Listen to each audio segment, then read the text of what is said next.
শোভাবর্ধন করত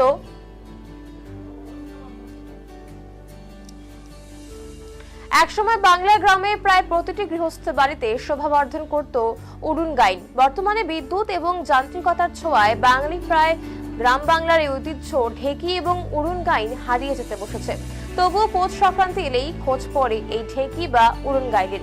এর মাধ্যমে চাল গুঁড়ো করে যে পিঠে তৈরি হয় তার স্বাদই আলাদা। পৌষ সংক্রান্তির ঠিক আগের দিন সন্ধ্যায় এই উড়ুন গাইনেরই দেখা মিলল কোচবিহার ভবানীগঞ্জ বাজার সংলগ্ন এলাকায়। শহরের পাওয়ার হাউস চৌপতি এলাকায় বেশ কয়েকজনকে দেখা গেল এই উড়ুন গাইনে গুঁড়ো করছেন চাল। তুফানগঞ্জ থেকে এসেছেন এই মানুষেরা। 3টি উড়ুন গাইন সহ আতপ চাল নিয়ে এসেছেন তারা। খোদের যে চোখের সামনেই এই উড়ুন গাইন চাল গুঁড়ো করে দিচ্ছেন তারা। কেজি প্রতি এই চালের গুঁড়োর দাম 120 টাকা।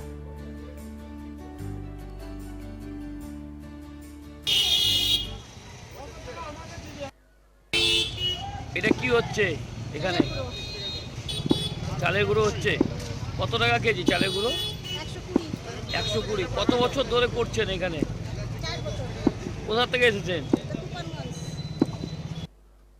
কত করে কেজি? 120 টাকা কেজি।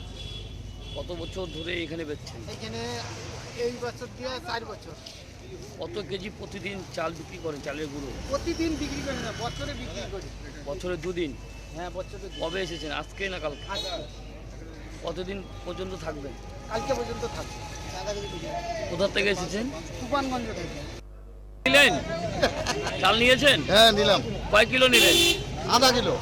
কত করে কিলো নিল? 120 টাকা। কেন নেন এই চালটা? কিসের জন্য? আমি বিগত 3 বছর ধরে নিচ্ছি। কেমন চালের গুঁড়ো কেমন? ভালো। আপনার নাম? সন্দীপ ভৌমিক।